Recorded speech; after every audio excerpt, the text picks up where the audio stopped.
I've been asked a fair bit of late to comment on the Winnipeg market, particularly interest rates, where I think things are headed for 2024. So stay tuned because today we're going to cover just that.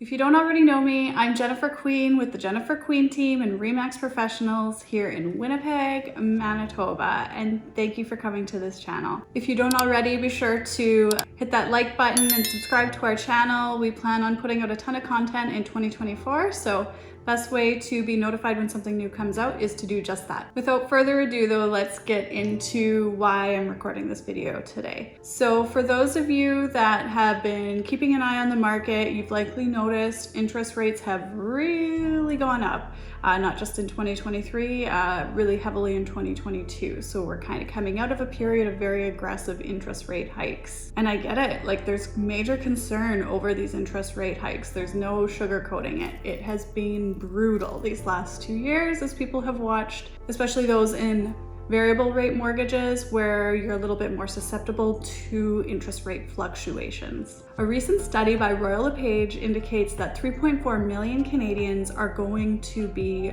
renewing their mortgages in the next 14 months. And inevitably, these rates are likely going to be higher than what they have currently signed for. Another recent poll revealed that 75% of homeowners recently revealed that they are nervous about the current interest rates and current environment out there. It's scary and I get it. We've never really experienced interest rate increases like this, and it seems really abrupt, really aggressive. Very scary for sure. There's no denying it, no sugarcoating it.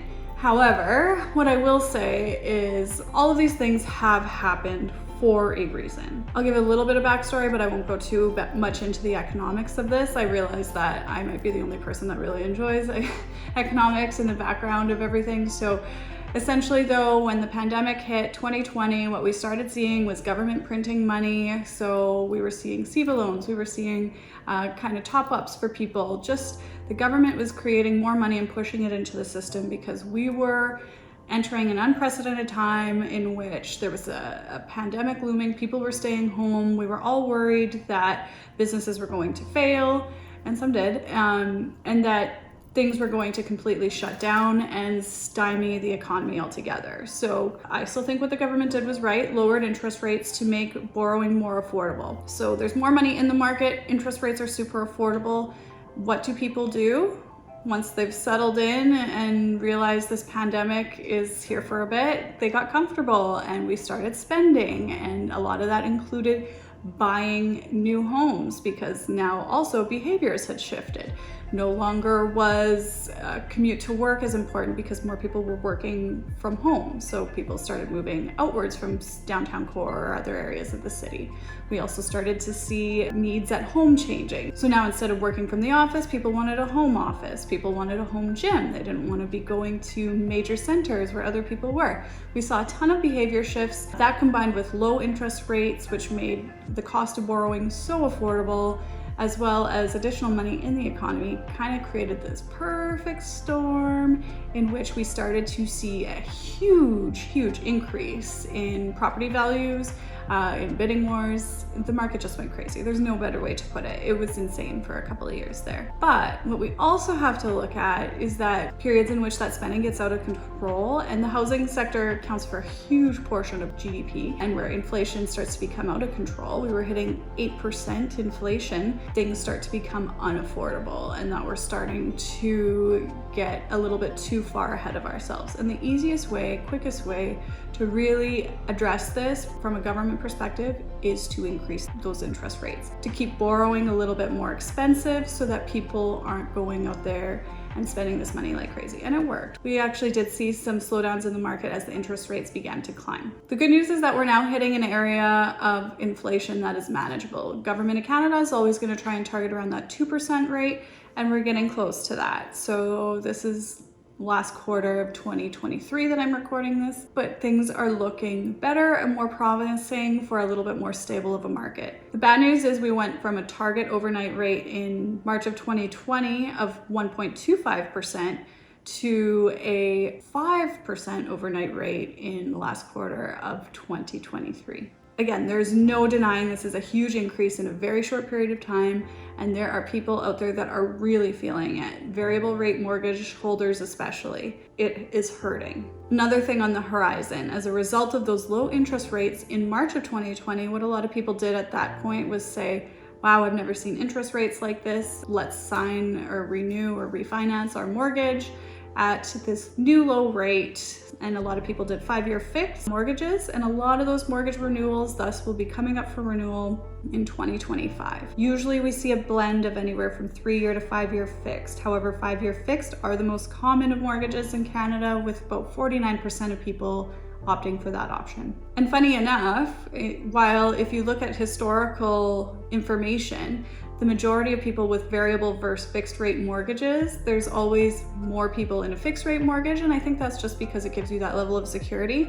However, variable rate mortgages historically have outperformed fixed rate mortgages in terms of how far it gets you ahead. So yes, there's no sugarcoating it. Things have changed. Mortgages are going to be coming up for renewal. Those in variable rate mortgages are already feeling the crunch. However, there are a few things I want to point out when it comes to interest rates in Winnipeg, Manitoba, or really in Canada in general. I know nobody comes here to hear about my predictions, to hear about history, but I'm sorry, I'm going to give you a slight history lesson. If you look at historical averages over the last 50 years in Canada, anytime we are seeing mortgages below 6%, we are actually coming out ahead of historical averages. I've compiled the last 50 years of average interest rates for each year. And if you look at the variable rate mortgages, if you're beating 6.8% every year on your mortgage, then you're actually coming out ahead of historical averages. And my fixed rate calculations came up to 8.6%. And I looked at a few other economists just because those numbers seem so high to me, but essentially that is the truth. If you are beating 6% on any mortgage product, you are actually beating the market.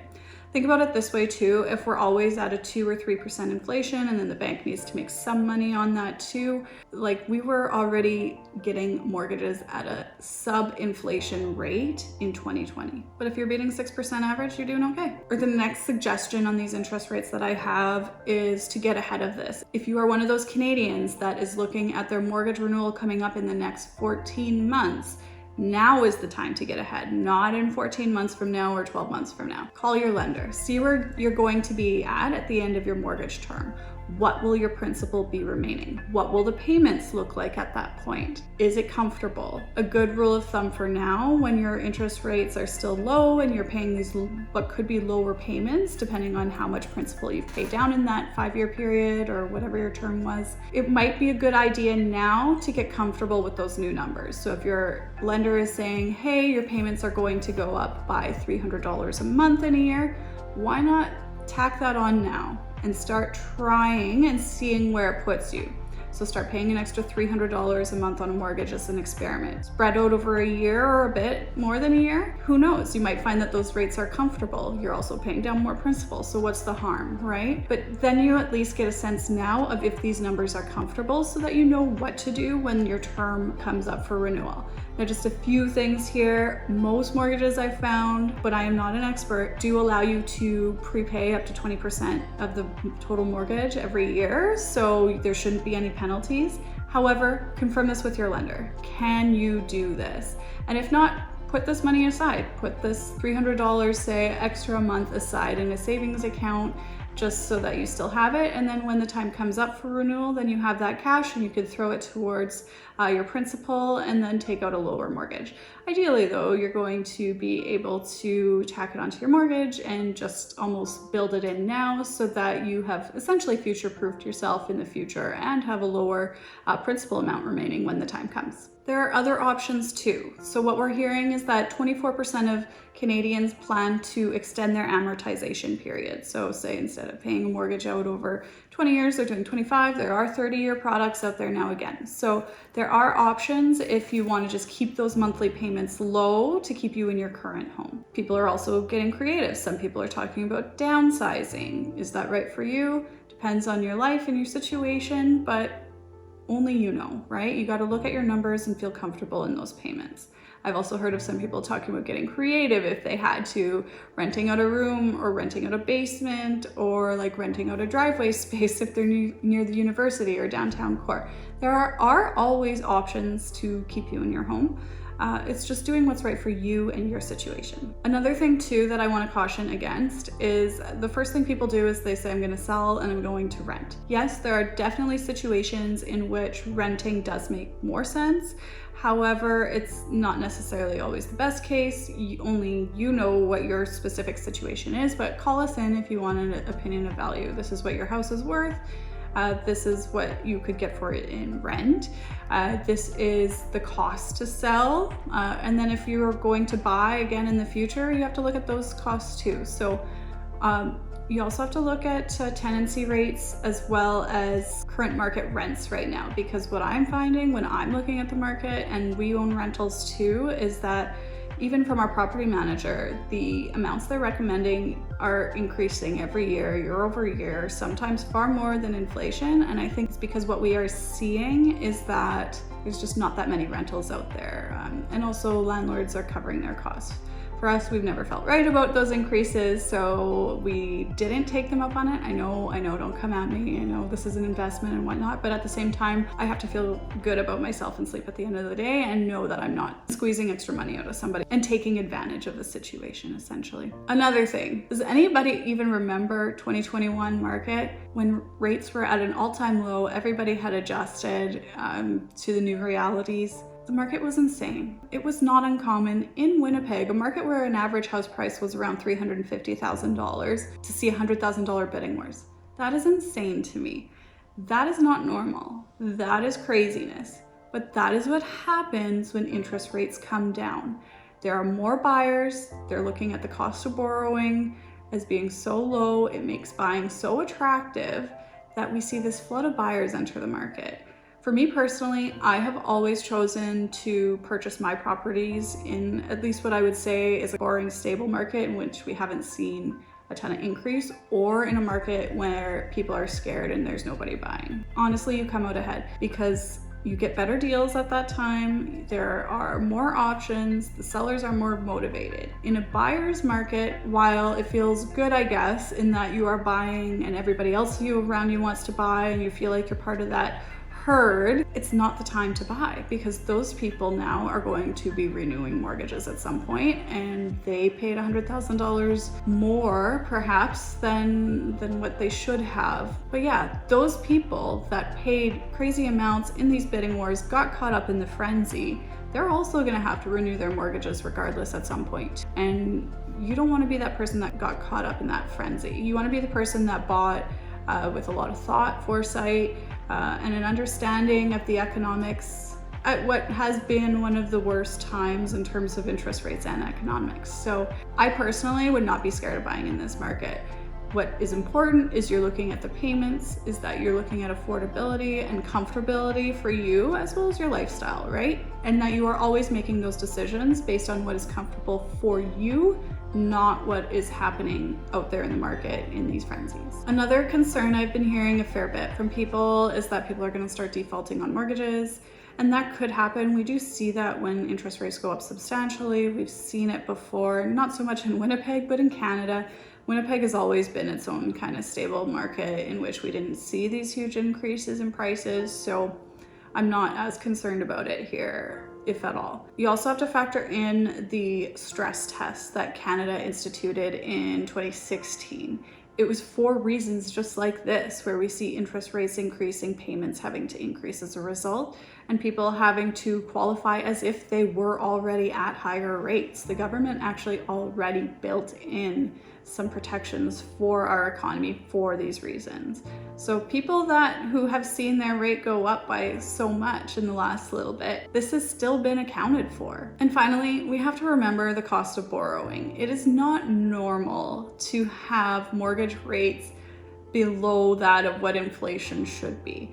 That essentially made the cost of borrowing free for many years. We got very lucky here. I keep hearing economists say that we will never see rates that low again. I personally want to be an optimist and say, yeah, maybe we will see low rates. I could see them coming down, but probably never to those levels again. We just have to remember that, again, those were unprecedented times. Super low interest rates, below what inflation should be. If you took a mortgage out and beat inflation, like, the economics on that are not sustainable, essentially. It was a good time while it lasted, but 6% or below, anytime it's like that, we are doing good. So let's just keep that in mind. On to the Winnipeg market in general. There's a number of factors we need to look at beyond interest rates, although interest rates are a huge component because that decides affordability and comfortability too for people buying. However, what is a major driver in Manitoba and all of Canada is net migration. So Canada has introduced another policy this year from 2024 actually to 2026 of positive net migration into the country. Winnipeg is expecting to experience some of that as well. I believe the positive net migration in Manitoba was just over 8,000, but don't quote me on that. I was just reading an article today and I believe that's what it said, was just over 8,000, which is a little bit higher than we had 2023, 2022, 2021. It is going up 2024, 2025, 2026, according to this plan. But if you have new people moving to the country, they do need to find housing a lot of the time, especially right now with the foreign buyer ban. A lot of them will be in rentals. However, you also have to remember that foreign buyer ban was a very short-term policy and it's supposed to stop in January 2025. So once that happens, all of these buyers are going to be coming back into the market looking for property. You also have to look at our trajectory. Since 2004 in Winnipeg, the market has been a seller's market. Seller's market does not mean necessarily bidding wars are rampant and that prices are crazy high. Essentially what a seller's market means is that things tend to sell in under 90 days. 6 months is where we kind of hit what we would consider a balanced market. Things on average are still selling well under 90 days in Manitoba. Another thing that makes it a seller's market is that sellers are getting relatively close to their list price. We're not talking about huge list to sale price ratios. They're usually pretty close, high in the 90s. People are getting what they want. And also the terms that sellers are negotiating is still pretty favorable to them. We're not seeing things where we're giving major concessions to buyers, where sellers are getting desperate or anything like that. It's still very uncommon here to see an offer subject to the sale of a home. Those kinds of indicators where it might be more shift toward a buyer's market. We're not there yet. We haven't been in the last 2 decades. I'm not saying these things can't happen or don't happen, but it's uncommon. Whereas in the buyer's market, sellers will make all kinds of concessions and it's quite commonplace to see those. Even throughout 2022 and 2023, when interest rates began increasing, we started noticing that the absorption rates, which means the rate at which things are absorbed. So listing enters the market, listing comes off the market, that listing was absorbed. So our absorption rates are very high here. So that means things are selling through 2022 and 2023. Our absorption rates are actually quite high in Manitoba compared to every other province too. I think a reason for that too is that Manitoba has always remained quite affordable.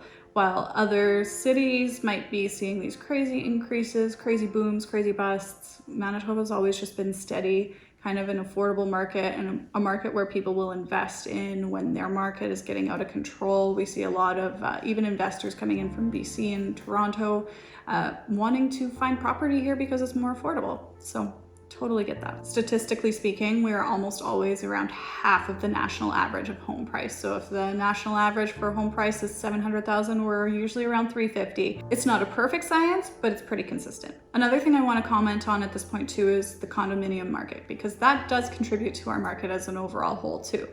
And what we saw starting in 2015 when we had some new condo legislation enter here is kind of a stagnation of condo market, not the residential, just condos. I feel bad for all you condo owners in that period because you didn't see a lot of increases in equity within your properties. However, what we have been noticing in the last couple of years is a real resurgence in our condo market here. again, there's an adjustment period. New legislation comes in, people are scared, people are looking at these reserve fund studies and saying, what the heck? However, now everybody's used to this legislation. We've been in it for a few years, people are comfortable with what they're reading and more understanding of what is happening. Even in this past year in 2022, sales prices surged by 5% over the year prior and 10% over the 5-year average, if that gives any indication of just how strong that condo market is becoming. Also, I'm on a few Facebook realtor groups locally, and I've never seen this before, but I am seeing people post regularly now looking for a condo here, looking for a condo here. Does anybody have anything coming up? It is not uncommon now for there to be condos that are actually in demand. And I saw that too with our listings this year, our condo listings. They all sold through and there was good traffic, there was good demand, and sellers are back in that driver's seat. It's really actually nice to see for sellers. Not so much for buyers, in which we would, in the past, have a lot more options and also some negotiating room, but honestly, it's nice to see because those condo owners have been so held down for the last little bit. And then too, back to history. I'm sorry, I know you didn't come here for a history lesson, but if you look at the Winnipeg market specifically in the last 50 years, and I know I've said this multiple times on this channel, so I do apologize if you've heard this like 6 times already, but it's something I really want to reiterate. If you look at our market over the past 50 years, what you will see is that property values here have gone up every single year, maybe modest amounts, maybe nothing crazy, like we're talking 1-2%. Slow and steady wins the race. It's boring. It's none of those swings we see in some other markets, with the exception of 3 years. So I believe there were 2 years in the 80s and 1 in the 90s in which property values declined slightly here. However, those declines were made up for the following year. I apologize, I don't remember the specific year, but say it was 81, your property value declined by 0.5%. The following year it went up by 1% and it kind of leveled out. And then every other year, with the exception of those 3 years, property values have increased. We have always been a safe haven for investment because of this boring but stable upward trending market.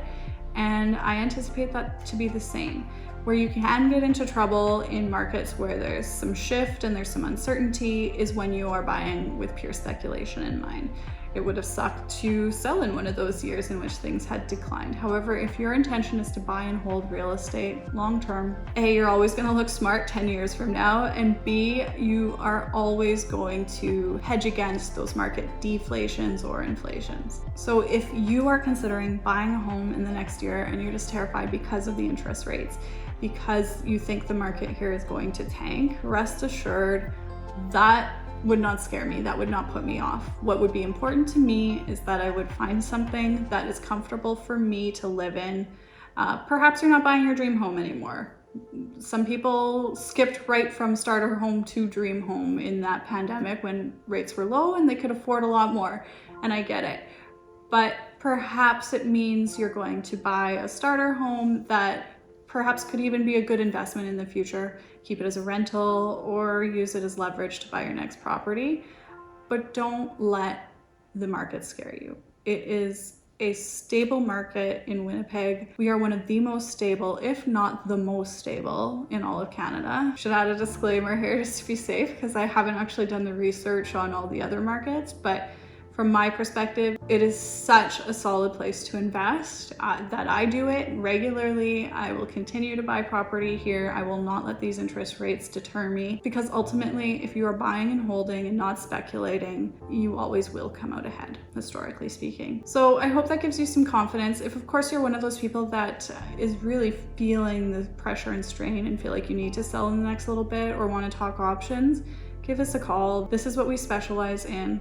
I met with a lady last night where I told her I actually didn't think selling was the right idea for her, and I kind of gave her some tips and pointers for what she could do in her situation. We aren't here to sell your property if it's not the right idea for you, and we will always provide that kind of advice, because at the end of the day, we need to sleep at night and we need to feel like we gave good advice for our clients. So it all depends on you and your situation, but feel free to reach out either to myself or somebody on my team. We all specialize in this. So again, I'm Jennifer Queen with the Jennifer Queen team and RE/MAX Professionals. Thanks for watching. I know these videos are boring and not to the production quality of some of our other videos, but shooting at home, in my house here, and you get what you get. I'm on my iPhone and I hire a student to edit these videos, but for whatever reason you guys keep watching, so I really appreciate it. And be sure to hit that like button and the subscribe button below if you enjoyed this content, and feel free to comment too if there's other things you want us to talk about. We're always happy to make videos that you guys find of value. I am still shocked to this day by how many people watch these videos and how busy we've gotten actually as a result of these videos. So thanks guys again for watching. We're so grateful for you. Have a good one.